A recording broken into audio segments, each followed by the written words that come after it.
오늘은 내 마음의 일기장이라고 하는 제목으로, 내 마음의 일기장이라고 하는 그 제목으로 우리 하나님의 말씀을 함께 나누도록 하겠습니다. 하나님의 말씀 성경, 이 66권의 성경 중에 시집이 한 권 들어 있습니다. 그 책이 바로 시편입니다.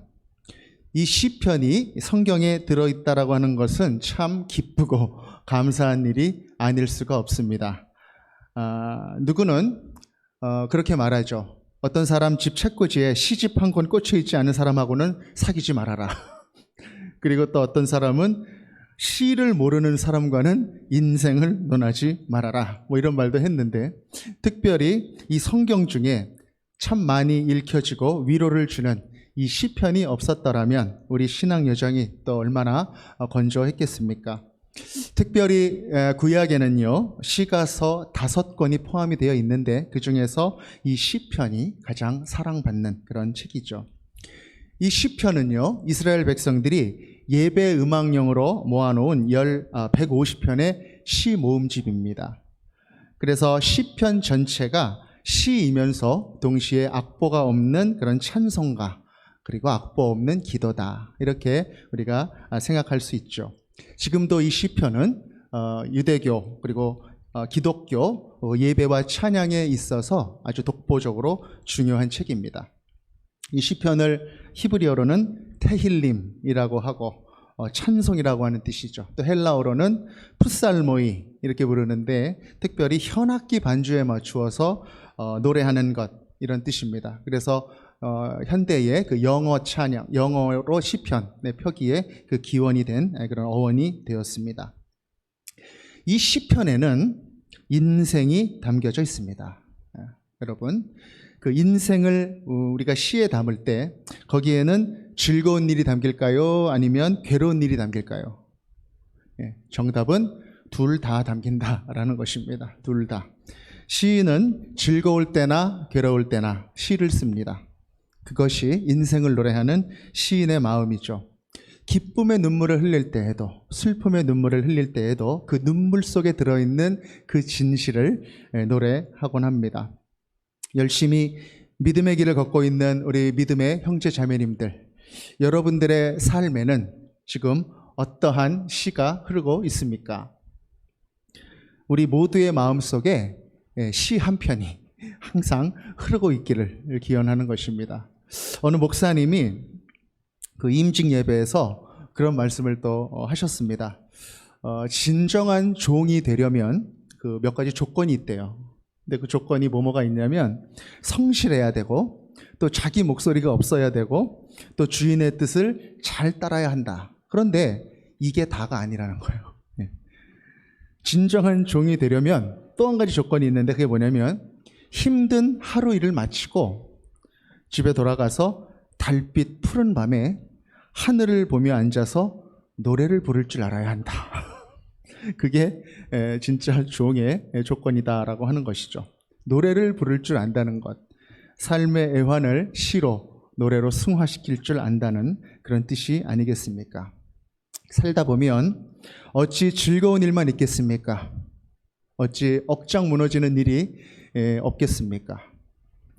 믿었던 사람이 등을 돌리고, 뒤에서 예상치 못했던 그런 욕이 막 날라오고, 갑자기 병도 찾아오고, 사고도 나고, 시험에 실패하고, 그렇게 당황되고 눈물 나는 일의 연속이 우리의 인생이지 않겠습니까?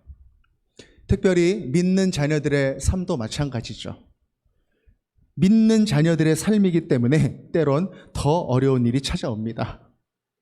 그때 어떤 말을 우리가 또 믿지 않는 사람들에게 듣습니까?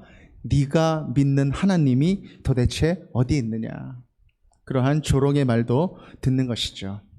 믿기 때문에 참아야 되고, 믿기 때문에 우리가 절제도 해야 하는 그러한 고통이 있는 것입니다. 그것이 믿는 자의 삶인 것입니다. 그렇게 우리는 인생의 눈물을 노래합니다. 즐거운 일, 기쁜 일 뿐만 아니라 괴로운 일, 고통스러운 일을 노래합니다. 시를 우리 마음에 담고 살아가는 것이죠. 여러분, 우리는 어떻게 우리 인생을 이렇게 시와 노래로 표현하며 살게 되었을까요? 그것은 하나님이 우리를 대단히 특별한 존재로 만드셔서 그렇습니다. 우리의 생각과 감정을 주셨고, 그리고 영적이고 매우 창조적인 존재로 우리를 만드셨기 때문에 그렇습니다. 인간은 뭔가 음미할 수 있는 그런 존재라는 것입니다. 우리의 생각과 감정이 미치고 보여지는 그 음미되는 그 마음이라고 하는 장소, 그것이 우리 안에 있는데 바로 그곳이 하나님의 사랑이 머무는 곳이요, 하나님과의 교제가 일어나는 장소인 것입니다. 우리가 시편의 시들을 가만히 살펴보면요, 참 공감되는 구절들이 많이 있는 것입니다. 그게 시편이 그저 즐겁고 좋은 일만 노래해서 그렇습니까? 전혀 아닙니다. 시편을 쓴 사람 중에 편안하고 행복한 상태에서 시를 쓴 사람은 아무도 없습니다. 모두 힘들고 어려울 때 쓴 시들이다라고 하는 것입니다. 인생 최대의 위기 앞에서 더 이상 한 발자국도 갈 수 없을 것 같은 그런 막다른 골목에서 이렇게 비명 지르듯이 그렇게 괴로운 심정을 담은 시들이 훨씬 더 많습니다. 하나님이 사라진 듯한 느낌, 나의 기도가 허공을 치는 것 같은 그러한 느낌, 도대체 하나님은 어디 계십니까? 그렇게 울부짖는 소리가 시편에 더 많이 기록되어 있다는 것이죠. 그래서 더 공감이 되는 것입니다. 우리가 오늘 읽은 시편 51편의 말씀도 그렇습니다. 51편의 부제가 뭐라고 되어 있냐면 이렇게 되어 있어요. 다윗이 밧세바와 동침한 후 선지자 나단이 그에게 왔을 때에, 이렇게 되어 있습니다. 선지자 나단이 그에게 왔을 때, 이렇게 되어 있죠. 다윗이 죄를 짓고 잘 숨겼습니다. 그래서 모든 일이 다 끝난 것 같았었던 그때에 선지자 나단이 와서 하나님의 음성같이, 벼락같이 그 죄인이 바로 너다, 그렇게 이야기를 합니다. 바로 그때 그 무너지는 마음으로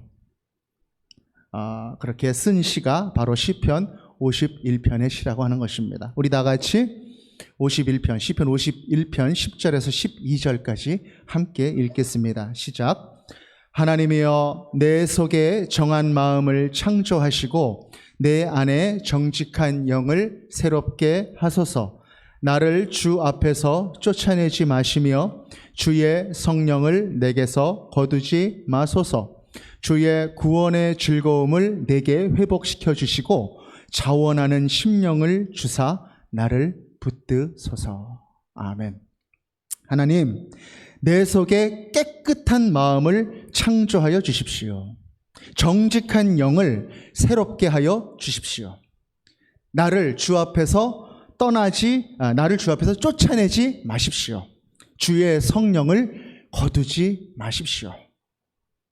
하나님 앞에 부끄럽지만 회개하는 그 마음으로 하나님을 붙들며 하나님이 떠날까봐, 성령이 나를 떠나갈까봐 울부짖으면서 기도하는 그 다윗의 목소리, 그것이 시편 51편인 것입니다. 여러분, 이 절박한 다윗의 목소리가 지금 들리십니까? 때때로 우리도 이렇게 절박하게 우리 하나님을 찾곤 합니다. 우리도 절박해 본 그런 사람들이기 때문에 그래서 이 다윗의 시편 51편이 우리의 마음에 더 와 닿는지 모르겠습니다. 시편을 읽다 보면 탄식도 있고 호소도 있고 저주도 참 많이 있습니다. 그래서 시편을 읽다 보면 이렇게 기도를 해도 되나 싶을 정도로 아주 센 말들이 많이 들어 있습니다. 그리고 성경에 이런 말이 있어도 되나 싶을 정도의 말들이 또 들어있기도 하죠.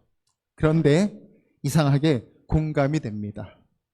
그리고 위로도 됩니다. 그 이유가 뭘까? 시편 기자들의 그 솔직한 그 마음이 바로 인간의 깊은 내면의 소리이기 때문에 그런 것입니다. 그래서 그런가요? 어떤 이들은 이렇게 말을 합니다. 시편은 하나님의 음성이 아니라 사람의 고백이다. 이렇게 이야기를 하는 것입니다.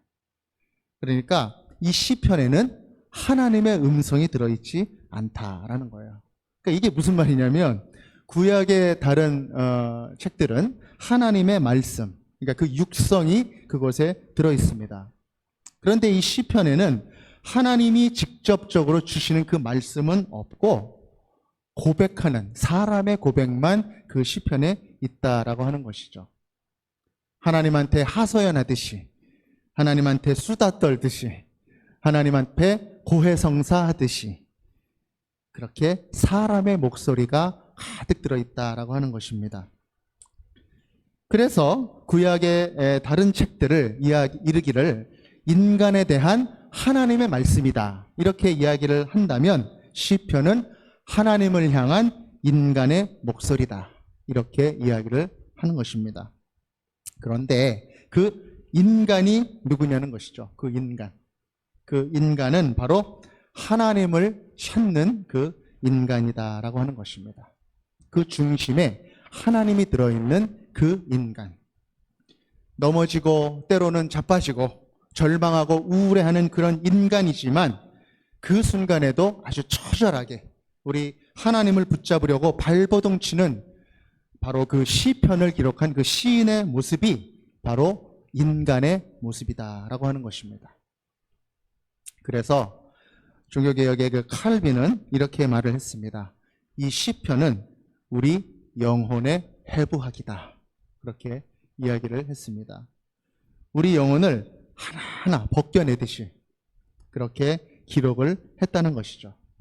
그래서 시편 우리가 이렇게 읽다 보면 마치 우리 안에 있는 우리 영혼을 거울로 들여다보고 있는 것 같은 그런 느낌을 받게 된다라고 하는 것입니다. 잘 알려진 시편의 말씀들, 여러분 어떤 것이 있을까요? 여러분 시편 많이 암송도 하시고 그랬을 텐데 찬양으로도 많이 이렇게 지어지고 그렇게 나누어지고 있습니다. 시편의 말씀 어떤 것들이 있습니까? 여러분 가장 잘 아시는 말씀 시편 1편. 복 있는 사람은 악인의 꾀를 쫓지 아니하고 죄인의 길에 서지 아니하고 오만한 자의 자리에 앉지 아니하고 어지간한 우리 신앙인들은 전부 다 암송하고 있는 그 말씀이죠. 그리고 또 어떤 게 있습니까? 시편 8편에 있죠. 여호와 우리 주여 주의 이름이 어찌 그리 온 땅에 아름다운지요. 우리 유진이 찬양이 생각나네요. 시편 8편 여호와 우리 주여 이렇게 찬양했던 그 찬양이 있습니다. 그리고 시편 18편 여러분 많이 아실 거예요. 나의 힘이 되신 여호와여. 그죠? 내가 주님을 사랑합니다. 그런 곡도 있고 그리고 너무나도 또 잘 알려져 있는 시편 23편의 말씀이 있습니다. 여호와는 나의 목자시니 내게 부족함이 없으리로다. 여호와는 우리 임재영 집사님 찬양하는 게 또 생각이 나는데 그 모습이 그리고 또 우리 잘 알려져 있고 우리 많이 부르는 찬양 중에 시편 62편이 있습니다. 나의 영혼이 잠잠히 하나님만 바라며 이런 찬양이 있어요. 그렇죠? 오직 주만이 이런 찬양입니다. 그리고 또 우리 시편 108편 여러분 기억하시죠? 오 주여 나의 영혼이 주께로 정해졌으니 나의 마음이 주께로 정해졌으니 저는 이 찬양이 참 좋습니다. 전에 청년 때 이제 전도 집회 나가고 그랬을 때 아침에 집에서 한바탕 해가지고 속이 상하고 막 그럴 때 도저히 찬양할 수 없는 마음일 때 막 이 찬양을 부르면서 하나님께 나아갔었던 그런 기억이 나요. 그때 하나님이 그 찬양의 영 가운데 임재해 주셨던 그러한 귀한 간증도 있습니다. 이러한 귀한 찬양의 고백들이 우리 시편에 들어있는 것이죠. 그런데 참 재미있는 건 뭐냐면 지금 이 시들의 저자가 대부분 다윗이시거든요. 1편만 빼고. 근데 이 다윗이 이 시편을 칠 때 편안한 상태에서 쓴 시가 하나도 없다는 겁니다. 다 쫓기고 목숨 내놓고 막 다니고 조롱받고 하나님을 향해서 하나님 어떡하실라 그럽니까? 막 악에 바쳐서 막 그렇게 소리 지르듯이 그렇게 기록된 시편들이 참 또 많다라는 것입니다. 우리가 시편의 내용들을 또 한번 또 읽어보면 제가 쭉 한번 적어왔어요. 이런 내용들이 시편에 들어있습니다. 3편 7절에 보면 주여 나의 모든 원수들의 뺨을 치시며 악인의 이를 꺾으소서. 이빨을 부러뜨려 달라고 하는 그런 시가 시편에 있습니다. 또 6편에는 6편 6절에는 내가 탄식함으로 날마다 눈물로 내 침상을 띄우며 내 요를 적십니다. 네. 맨날 눈물로 침상이 뜰 정도로 눈물이 고이고 그렇게 표현하고 있는 것이죠. 그리고 10편에는 또 이렇게 얘기합니다. 여호와여 어찌 그리 멀리 계십니까? 환난 때에 숨으십니까? 그렇게 하나님께 막 울부짖는. 또 13편 2절에서 3절은 내 영혼이 번민하고 종일 근심하고 내 원수가 나를 치고 자랑합니다. 제가 죽겠습니다. 그렇게 고백합니다. 그리고 22편 1절 2절은 또 그렇죠. 하나님 어찌 나를 버리셨습니까? 우리 예수님도 이 구절을 인용하셨죠. 엘리 엘리 라마 사박다니. 어찌 나를 멀리하고 돕지 않으십니까? 내 신음소리가 안 들리십니까? 내가 계속 부르짖어도 어떻게 응답하지 않으십니까?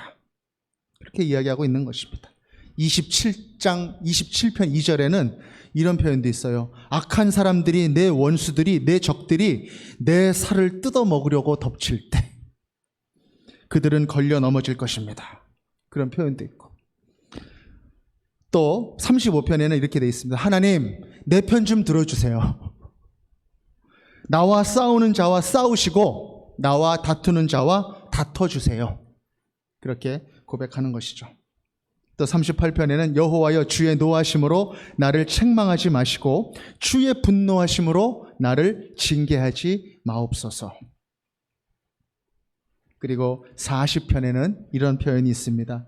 내 생명을 찾아 멸하려 하는 자는 다 수치와 낭패를 당하게 하시며, 다 망하게 해달라는 거죠. 그리고 나의 해를 기뻐하는 자는 다 물러가 욕을 당하게 하소서. 나를 향하여 하하하하 하며 조소하는 자들이 자기 수치로 말미암아 놀라게 하소서. 막 환청이 들리나 봐요. 하하하하. 그렇게 웃음소리, 그렇게 나를 조롱하는 사람들을 망하게 해달라, 욕을 당하게 해달라, 그렇게 막 이야기하고 있는 것이죠. 내 영혼이 목마릅니다. 사람들이 네 하나님은 어디 있느냐, 그렇게 이야기합니다. 또 63편에 주의 인자하심이 생명보다 낫습니다. 그렇게 이야기하고 괴로움으로 고백하는 그 다윗의 마음인 것이죠. 또 원수의 두려움에서 나를 살려주십시오. 아주 수많은 시편들이 이렇게 고백이 되고 있는 것입니다. 여러분 어떻습니까? 정말 꾸며지지 않은 그 날것, 그 정말 그 인간의 날로 나오는 그 목소리가 다 이 시편에 들어있지 않습니까? 이렇게 시편에는 인간의 희노애락이 그대로 다 들어있는 것입니다. 그래서 이 시편은 장례식에도 어울리고 결혼식에도 어울리고 슬플 때도 어울리고 기쁠 때도 어울리고 두려울 때도 어울리고 억울할 때도 어울리고 감사할 때도 어울리고 도움이 필요할 때도 어울리는 그 어떤 때에도 우리에게 위로와 힘이 되는 책, 우리의 마음을 읽어주는 그러한 책인 것이죠. 이 시편을 이렇게 묵상하는데 그런 생각이 드는 거예요. 제 마음속에 그런 생각이 듭니다. 이 시편이 마치 사람의 일기장을 보는 것 같다는 것입니다. 일기장. 우리 인생을 살면서 만나는 모든 일들이 이 시편에 기록이 되어 있는 것 같은데, 이 시편에 어떻게 기록이 되어 있습니까? 아주 솔직하게 숨김없이 있는 그대로 기록이 되고 있다는 것이죠. 여러분들도 다 일기를 써보셨는지 모르겠습니다. 지금도 아마 일기를 쓰고 계신 분이 있으실 텐데, 아마 남자분들도 전에 숙제 말고 정말 일기를 다 써보신 적이 있을 것 같아요. 그 일기에는 우리의 하루의 삶, 그 삶이 모인 그 인생이 다 들어있죠. 기쁜 일, 슬픈 일, 즐거운 일, 그런 것들이 다 들어있습니다. 저도 기억을 해보니까 중학교 때 밤새도록 그 라디오 들어가면서 그렇게 노트에다가 썼었던 그런 기억이 납니다. 그림도 거기다 그려놓고 내가 좋아하는 사람 이름도 쭉 적어놓고 싫어하는 사람 이름도 쭉 적어놓고 그리고 시도 적어놓고 또 좋아하는 사람 이름도 적어놓고 또 하이틴 스타 제가 좋아하는 그 연예인이 한 명 있었는데 그 사람 이름도 적어놓고 뭐 신문 십답 이런 것들도 좀 적어놓고 그랬던 기억이 납니다. 또 그런 것도 써놨던 기억이 나요. 나중에 이런 사람하고 내가 사귀고 결혼하면 좋겠다. 어떤 사람이냐면 막 쓰는 거죠, 내 맘대로. 이런 사람이면 좋겠다. 머리가 긴 여자였으면 좋겠다. 피아노를 잘 치는 여자였으면 좋겠다. 뭐 착하고 예쁘고 꿈은 그랬는데. 여하튼 이게 저의 솔직한 그런 꿈이었습니다. 그 일기장에 이렇게 숨김없이 다 들어있던 것이죠. 저는 그래서 이 시편을 이렇게 표현하고 싶습니다. 이 시편은 우리 마음의 일기장이다. 우리 마음의 일기장이다. 어떤 의미일까? 일기장에는 거짓말을 쓰지 않죠. 왜냐하면 다른 사람이 안 보고 자기 혼자만 보기 때문에 그래요. 솔직하게 그 마음을 털어놓는 그 일기장. 하나님은 누구신가? 바로 우리의 마음을 솔직하게 그대로 적을 수 있는, 털어놓을 수 있는 그 일기장과 같은 분이 바로 우리 하나님이시다라고 하는 것입니다. 그렇습니다. 이 하나님 앞에는요, 솔직하게 꾸밈 없이 나아갈 수 있는 것입니다. 기뻐도 하나님 앞에서 기뻐하고 슬퍼도 하나님 앞에서 슬퍼하고 화가 나고 미운 사람이 있어서 막 욕을 할 때도 하나님 앞에서 그대로 있는 그대로 다 쏟아놓는 것입니다. 하나님, 저 사람 정말 싫어요. 그 사람 좀 안 봤으면 좋겠어요. 그런 마음도 솔직하게 하나님 앞에 그 앞에 나아가서 내려놓는 것입니다.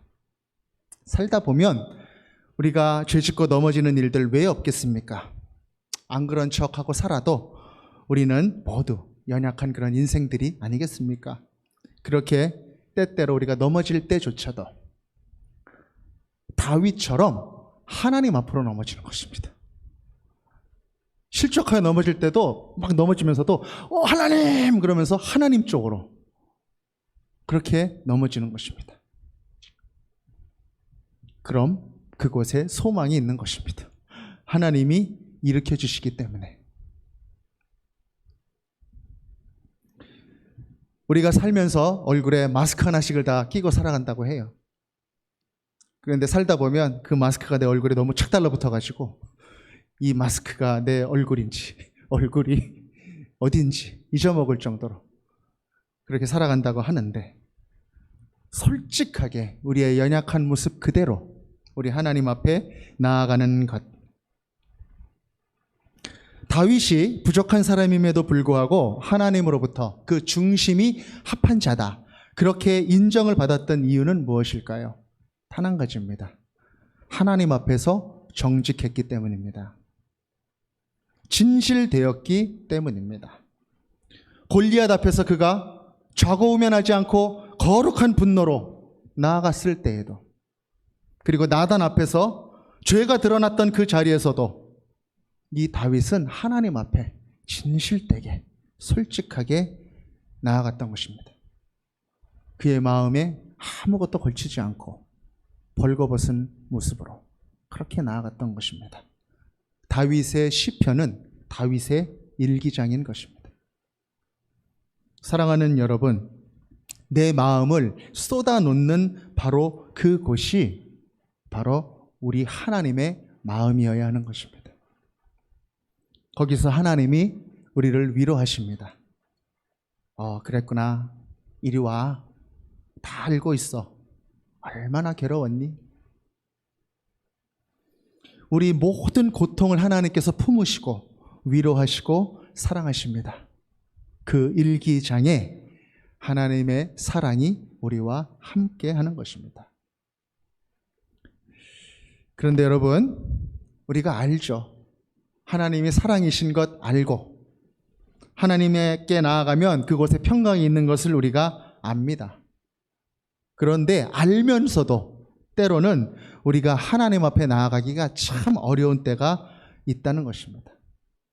기도하기도 참 어렵고 막 무기력해지는 그러한 상황들.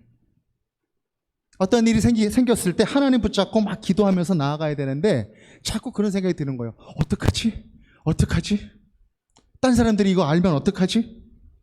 이거 내가 다 책임지게 되면 어떡하지? 이거 앞으로 어떻게 되는 거지? 막 걱정. 그것이 내 마음을 막 사로잡는 것입니다. 그래서 하나님을 붙잡지 못하고 영적으로 막 허우적대는 그런 때가 있다라는 것이죠. 그리고 죄를 짓고도 죄인인지 모를 때가 있는 것입니다. 우리아를 죽이고도 잘 살았던 그 다윗처럼 그럴 때가 있다라는 것입니다. 그럴 때 사랑하는 여러분, 우리가 하나님 앞에 기도하며 나아갈 수 없을 때, 그 앞에 우리의 마음을 열고 쏟아낼 수 없을 때, 우리의 영이 회복되기 위해서 가장 중요한 덕목이 무엇일까요? 여러분 명심해서 기억하시기 바랍니다. 그때 우리에게 필요한 것은 바로 용기인 것입니다. 용기. 담대함이라는 것입니다. 담대함. 담대하게 두려움을 떨치고 그분 앞으로 한 발자국 쑥 나아가야 한다라고 하는 것입니다. 부끄러워서 막 도망치고 싶고 막 이 자리를 막 피하고 싶고 하나님의 얼굴을 피하고 싶더라도 용기를 내어서 하나님을 바라봐야 된다라고 하는 것입니다. 감추지 않고 있는 그대로 그렇게 하나님을 바라보는 것입니다. 하나님, 저 이 정도밖에 안 돼요. 하나님, 저 죄 지었어요. 그래서 너무 부끄럽고 스스로 한심하고 그래요. 그렇게 고백하는 것이 막 걱정되고 그렇게 막 고백하는 것이 두렵고 막 그럴 때에도 용기를 내어서 하나님 앞에 나아가야 된다라고 하는 것입니다. 막 용기를 내려고 그러는데 또 우리 머릿속에 막 찾아옵니다. 이런 생각이, 하나님께 고백했는데 아무 일도 안 일어나면 어떡하지? 그런 생각이 막 찾아올 때, 그런 생각이 날 막 가로막고 다른 사람의 눈길만 막 생각나고 떠오르고 막 그렇게 될 때, 바로 그때 용기를 내어서 하나님을 꽉 붙잡아야 된다고 하는 것입니다. 그분이 나를 반드시 정결케 하실 것이다.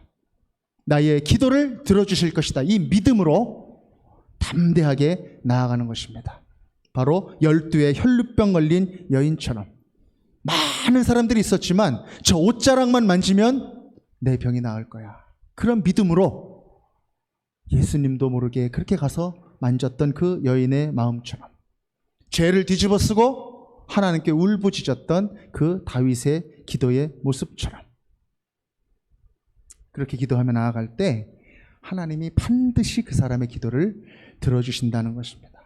성령께서 그 마음을 받아주시고 강하게 하신다는 것입니다. 하나님 앞에 엄마를 찾는 어린아이가 되어서 우리의 속마음을, 우리의 내면을 하나씩 둘씩 쏟아낼 때에 하나님의 성령의 거룩한 빛이 우리의 그 내면을 하나하나 비추는 것입니다. 그래서 그 안에 묵은 때들을 하나하나 벗겨주시고 우리의 삶의 방향이 하나님의 방향으로 그렇게 바뀌어질 수 있도록 역사하시는 것입니다. 그렇게 우리는 하나님의 거룩의 모습을 닮아가는 것입니다. 다윗은요, 이렇게 하나님 앞에 정직하게 솔직하게 나아가는 그러한 삶을 그의 인생 동안에 끊임없이 훈련했던 것입니다. 언제 훈련했습니까? 하나님을 찬양할 때, 하나님을 묵상할 때 정직하게 마음을 열고 하나님께서 임재해 주시고 만져주시는 그 경험을 원하고 그것을 구했던 것입니다. 하나님께 정직하게 나아가면 하나님은 우리를 찾아오시고 우리의 인생을 점점 하나님의 것으로 만들어 가시는 것입니다. 다윗은 하나님을 어떻게 고백했습니까? 시편 23편에서 하나님을 목자라고 고백했습니다. 그리고 시편 145편에서는 왕이신 나의 하나님이여 내가 주를 높이고 영원히 주의 이름을 송축하리이다. 이렇게 고백했습니다. 목자로 고백하고 왕으로 고백했습니다. 그런데 저는 이 두 시편의 말씀을 묵상하면서 아주 큰 감동을 받습니다. 왜냐하면 하나님을 목자로 고백했었던 다윗이 바로 목동이었다라는 것입니다. 목동. 그리고 하나님을 왕으로 고백하는 그 다윗이 왕이었었다라고 하는 것입니다. 이스라엘의 전성기를 구가했었던 그 왕이 하나님을 지금 나의 왕이십니다. 그렇게 고백하고 있는 것이죠. 참 놀라운 고백인 것입니다. 저는 이 말씀을 묵상하면서 이런 깨달음을 받게 됩니다. 다윗은 목동일 때 하나님과 깊이 교제하면서 목동으로서 최선을 다해서 살아갔었던 그러한 사람이구나 라고 하는 것입니다. 자기가 맡았었던 양들을 사자와 곰이 막 찾아와서 해하려고 할 때 목숨을 걸고 지켰었던 그 다윗, 양들이 풀을 뜯어먹을 때 수금을 타면서 하나님을 찬양했었던 그 다윗, 비록 그의 삶이 고단했지만 정말 달빛 아래에서 노래하면서 하나님과 교제하면서 성실하게 지냈던 그 다윗의 날들, 그 다윗에게 그 날들이 없었다면 과연 이 다윗이 하나님을 나의 목자다 그렇게 고백할 수 있었을까? 찬양할 수 있었을까? 그의 삶의 깊이는요, 이 목자라고 하는 말을 하나님을 비유할 만큼 아름다운 시여가 되게 했던 것입니다. 아주 놀라운 고백인 것이죠. 그런 다윗이었기 때문에 하나님을 또 나의 왕이다 그렇게 고백할 수 있었던 것이 아니겠습니까? 여러분, 왕이라고 다 같은 왕입니까? 사울 왕은 어땠습니까? 다윗 왕하고 달랐어요. 사울 왕은 하나님은 나의 왕이십니다 이런 고백을 곧자도 할 수 없는 사람입니다. 그런데 다윗은 어땠습니까? 하나님의 뜻대로 기름 부음 받아서 고난 겪은 후에 하나님의 나라의 그 왕이 되어서 제사장 나라로서의 모범을 세워나갔던 그런 왕이 아닙니까? 그 나라의 국력이 그 인근 그 열방보다 더 뛰어나서 막 침략할 수 있었던 그러한 상황이 됐었을 때에도 하나님이 정했던 그 율법 안에 정했던 그 국경을 넘어가지 아니하고 그 제사장의 나라로서의 면모를 지켜나갔었던 그 왕의 모습, 하나님 앞에서 그 언약궤가 들어올 때 막 어린아이와 같이 옷이 벗겨지는 줄도 모르고 막 찬양했던 그 다윗의 모습이 아닙니까? 그 다윗이 지금 하나님을 왕이다, 나의 왕이다 그렇게 고백하고 있는 것입니다. 사랑하는 여러분, 시인의 삶과 시인의 고백은 이런 것입니다. 그의 삶의 현장에서 하나님과 가까이 동행하면서 그 삶이, 그 살아가는 삶이 그대로 그의 언어가 되는 것, 그 삶의 언어에 마음과 신앙이 담기는 것, 그것이 바로 하나님의 일기장에 내 마음을 기록하면서 살아가는 사람들의 모습인 것입니다. 저는 오늘 말씀을 함께 나누는 여러분들에게 이렇게 권면하고 싶습니다. 여러분들에게 이런 고백이 좀 있었으면 좋겠습니다. 그게 뭐냐면 여러분들의 삶의 자리의 모습에서 하나님을 고백하는 그러한 모습들이 나오면 좋겠다라고 하는 것입니다. 우리 중에 가르치시는 분이 있겠죠. 학생들을 가르치고. 그렇다면 그분은 이런 고백을 하는 거예요. 주님은 나의 선생님이십니다. 그리고 주님은 나의 교수님이십니다. 그리고 내가 이끄는 어떤 팀이 있으면 주님은 나의 팀장님이십니다. 그리고 주님은 나의 사장님이십니다. 그리고 어머니인 분, 아버지인 분이 있다면 주님은 나의 어머니 같은 분입니다. 주님은 나의 아버지 같은 분입니다. 저는 어떻게 고백해야 될까요? 주님은 나의 목사님입니다. 그렇게 고백할 수 있도록 우리의 삶의 모습을 하나하나 정직한 시어로 만들어가는 것, 그 고백이 우리 모두에게 있기를 바라는 것입니다. 사랑하는 제기동 서울중앙교회 성도 여러분, 그리고 오늘 함께 예배드리고 있는 우리 현방교회 모든 믿음의 형제 자매 여러분, 우리 하나님께 마음 문을 열고 나아가십시오. 정말 우리 마음을 활짝 열고 솔직하게 그렇게 고백하며 나아가는 것입니다. 우리 마음이 둔감해져서 하나님을 찾지 못할 때에조차도 용기를 내어서 그 하나님을 붙들고 나아가는 것입니다. 상처받은 치료자라고 하는 책의 저자요, 영성가인 헨리 나우엔이라고 하는 사람은 시편에 대해서 이렇게 이야기를 했습니다. 내가 만일 감옥에 간다면, 내가 만일 굶주림을 당하고 고문을 당하고 고통받고 치욕을 당한다면 나는 내가 시편을 계속 읽을 수 있게 되기를 원할 것이다. 시편은 내 정신을 살아있게 지켜줄 것이다. 아마 나는 시편 암송을 시작하여 아무도 나의 가슴으로부터 시편을 빼앗아가지 못하게 할 것이다. 사랑하는 여러분, 하나님의 자녀가 된다라고 하는 것은 무슨 뜻입니까? 하나님의 자녀가 된다라고 하는 것은 낙심하지 않는다는 뜻이 아닙니다. 후회나 불안이나 분노를 전혀 느끼지 않는 그런 사람을 의미하는 것이 아닙니다. 하나님의 자녀가 된다는 것은 당신의 모든 마음이 하나님과의 관계 속에서 만져지고 회복이 된다. 그 사람을 의미하는 것입니다.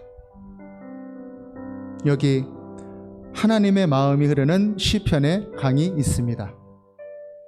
이 강에 잠잠히 앉아 발을 담궈 보시겠습니까? 그리고 하나님의 마음이 차오르는 것을 느껴보십시오. 시냇가에 심은 나무처럼 가뭄에도 마르지 않는 싱싱한 초록빛의 기쁨이 우리 마음에 가득하게 될 것입니다. 사랑하는 제기동 서울중학교의 성도님들, 우리 넓으신 하나님의 품에 일기를 쓰듯이 우리의 삶을 솔직하게 정직하게 하나님 앞에 보여드리며 나아가는 시편의 주인공들이 다 되시기를 주 예수 그리스도의 이름으로 기원드립니다. 아멘. 우리의 마음을